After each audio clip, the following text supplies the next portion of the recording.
উভতি নহাৰ বাটেৰে নেদেখা দেশলৈ গুচি গ'ল সংগীতৰ ভগৱান।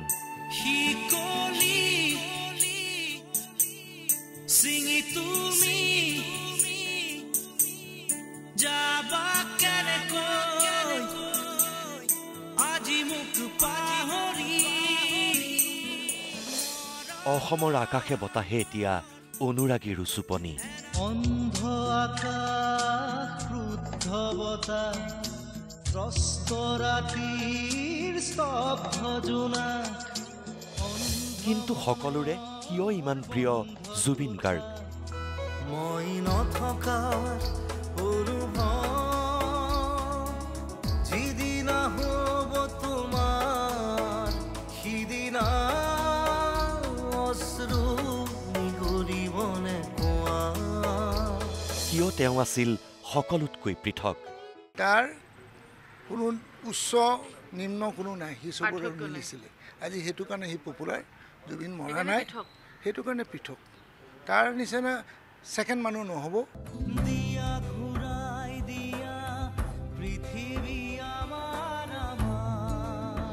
কিয় আনতকৈ বিশেষ? কিয় জুবিন গাৰ্গ অনন্য? তেওঁৰ মনত মানুহ মানুহ বুলি তেওঁ ভাবিছিলে। মানুহক এই চহকী, ই দুখীয়া, ই ডাঙৰ, ই সৰু, তেওঁ কাৰো মানুহৰ লগত সেইটো ভাৱ নাছিলে।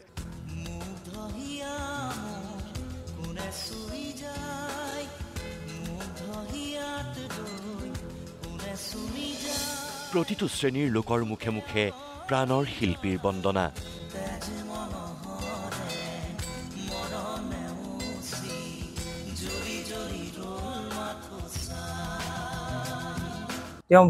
তেওঁ য'তে চুইছিলে ত'তে সোণ হৈ গৈছিলে বুলি ক'ব লাগিব। জুবিনক পাহৰিবই নোৱাৰে। জুবিন সদায় অমৰ হৈয়ে থাকিব। তেখেত অসমৰ সৰ্বকালৰ সৰ্বশ্ৰেষ্ঠ গায়ক হৈ ৰ'ব। দুখীয়াৰ দুখ দেখিলে হাহাকাৰ কৰি উঠিছিল আপোন শিল্পীগৰাকী। বহুতৰ ঘৰত আশাৰ বন্তি জ্বলাইছিল জুবিন গাৰ্গে। সেয়েহে তেওঁ সকলোৰে ইমান প্ৰিয়। মন্তব্য একালৰ সতীৰ্থ NK প্ৰডাকশ্যনৰ স্বত্বাধিকাৰী দেৱ বৰকটকীৰ। গোটেই অসমৰ মানুহে জানেই জুবিন কেনেকুৱা। এক নম্বৰ কথা, জুবিন মানে বহুত দয়ালু মানুহটো। একেবাৰে দুখীয়াৰ দুখটো একেবাৰে দেখিব নোৱাৰে। তাক যেনেকৈ কয় সি তেনেকৈ বিশ্বাস কৰি লয়। সি ফাংচন কৰি আহি যি পইচা পাতি পায় বা তাৰ হাতত যি পইচা থাকে, গান গাই পেলাই যি পইচা থাকে, সি তেনেকৈ বিলাই পেলাই শেষ কৰে গোটেই পইচা পাতিৰ প্ৰতি একেবাৰে জুবিন গাৰ্গৰ মোহ নাইকিয়া। কাকো ক'ব নোৱাৰে জুবিন গাৰ্গে। সেইটো আমাৰ চকুৰ আগতে আমি 22 বছৰে আমি দেখি আহিছোঁ। কিছুমানে মিছা কৰি পেলাই লৈ গুচি যায় পইচা, কিছুমানে বেমাৰ বুলি কৈ লৈ যায়। জুবিনৰ মানে বেমাৰ আজাৰতে বেছি পইচা দিয়ে, ল'ৰা ছোৱালী পঢ়োৱা কাৰণত পইচা দিয়ে। তেনেকৈ বিভিন্ন ধৰণৰ সমস্যা লৈ পেলাই আহে। চাকৰিৰ কাৰণেও অহা দেখিলোঁ। জুবিনে কৈ দিলে যেন চাকৰি এটা হৈ যাব। সেই তেনেকুৱা মানুহৰ বহুত আশা লৈ আহে, কাকো বিমুখ কৰি নপঠিয়ায়। সেইকাৰণে জুবিন বেছি পপুলাৰ। প্ৰাণৰ শিল্পী জুবিন গাৰ্গ কিয় আনতকৈ বিশেষ, পৃথক আৰু অনন্য? সেই কথাও ক'লে সতীৰ্থ দেৱ বৰকটকীয়ে। জুবিনক চব ধৰণৰ মানুহে ভাল পায়। ডেকাৰ পৰা বুঢ়াৰ পৰা ল'ৰা ছোৱালীৰ পৰা আদি কৰি চব ফেন জুবিনে চব ধৰণৰ গান গাই থৈছে। জুবিনক পাহৰিবই নোৱাৰে। জুবিন সদায় অমৰ হৈয়ে থাকিব। জুবিন মাটিৰ মানুহ। সি ৰিক্সাৱালাটোৰ লগতো যেনেকৈ ব্যৱহাৰ কৰে, ঠেলাৱালাটোৰ সৈতে একে ডাঙৰ মানুহজনৰ সৈতে লগত। জুবিনদাৰ গান শুনিয়েই কিশোৰৰ পৰা যৌৱন পাৰ কৰি আজি মানুহ হৈছোঁ। সকলোতকৈ পৃথক মানুহজনৰ কথা ক'লে মন্ত্ৰী পীযুষ হাজৰিকাই। আৰু জুবিনদাৰ গান শুনিয়ে আমি আমাৰ যৌৱন পাৰ কৰিছোঁ। আৰু আহি পেলাই জুবিনদাৰ গান শুনি আমি মানুহ হৈছোঁ। যৌৱনৰ পৰা মানুহ হৈছোঁ। মোৰ একেবাৰে অনামিকাৰ পৰা মায়াৰ পৰা নিজ হাতৰে কেছেট কিনা মোৰ মনত পৰে। জুবিনদা কিয় অনন্য? গায়ক গীতিকাৰ বিপিন চাওডাঙৰ মুখেৰে শুনক। আমাৰ গীতিকাৰসকলে গানবিলাক লিখি দিয়ে, যিকোনো এটা গীত তেওঁ যেতিয়া গাই দিয়ে তেতিয়া বহুত উচ্চ পৰ্যায়লৈ উন্নীত হয়। গতিকে এই ক্ষেত্ৰত তেখেত অনন্য হয়। যিকোনো এটা ভাষাত গীত গালে তেওঁ খুব কম সময়ৰ ভিতৰত শুনি খুব কম সময়ৰ ভিতৰত সুন্দৰকৈ গাব পাৰে, তো সুমধুৰ কৰি তুলিব পাৰে। যিকোনো ভাষা গীত, ধৰি ল'লোঁ মই বড়ো ভাষাৰ গীত এটাই হঠাৎ দেখালে 10 মিনিট চালে গীতটো শুনিলে, তাৰপিছত আকৌ খুব 10 মিনিটৰ ভিতৰতে বা 15 মিনিটৰ ভিতৰতে গীতটো গায়ো দিলে।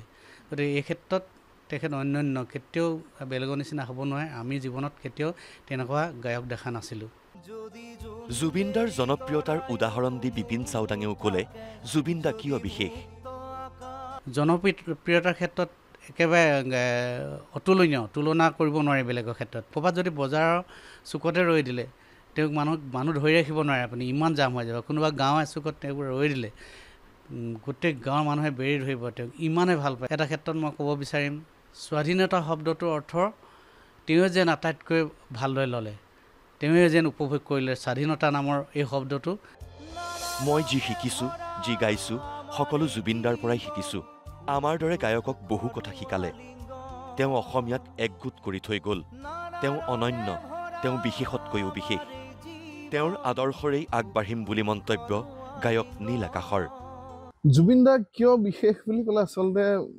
মোৰ নিচিনা অসমত বহুকেইজন গায়ক গায়িকা আছে আচলতে যোনে জুবিনদাক অনুসৰণ কৰি আগবাঢ়িলে মই আজি যি কৰিছোঁ যি অকণমান গাইছোঁ শিকিছোঁ কেৱল আৰু কেৱল মাত্ৰ জুবিনদাৰ পৰাই আৰু জুবিনদাই সদায় আমাক শিকাই থৈ গ'ল প্ৰতিটো কথাই অকল গানতে নহয় তেওঁ প্ৰতিটো কথাই আমাক শিকাই থৈ গ'ল অনন্য বুলি ক'লে আচলতে জুবিনদাই সদায় অসমীয়াৰ হৈ মাত মাতিলে তেওঁ কোনো ধৰ্ম বিশেষ ভাষা বিশেষে কথা নক'লে তেওঁ অসমীয়া একগোট কৰি থৈ গ'ল সদুশেষত আপোনালোকেও দেখিলে যোৱা কেইটামান দিন অসমত কেৱল অসমীয়া আৰু অসমীয়াই দেখা গ'ল গতিকে জুবিনদা আমাৰ কাৰণে বহুত বেছি বিশেষ আৰু বহুত বেছি অনন্য তেওঁ আমাক যিমানখিনি শিকাই থৈ গৈছে আমি সেইখিনি আগত লৈ আগবাঢ়ি যাবলৈ যত্ন কৰিম সৃষ্টিৰ খনিকৰ জুবিনদা অসমৰ অনুপ্ৰেৰণা তেওঁ আচলতে ভগৱান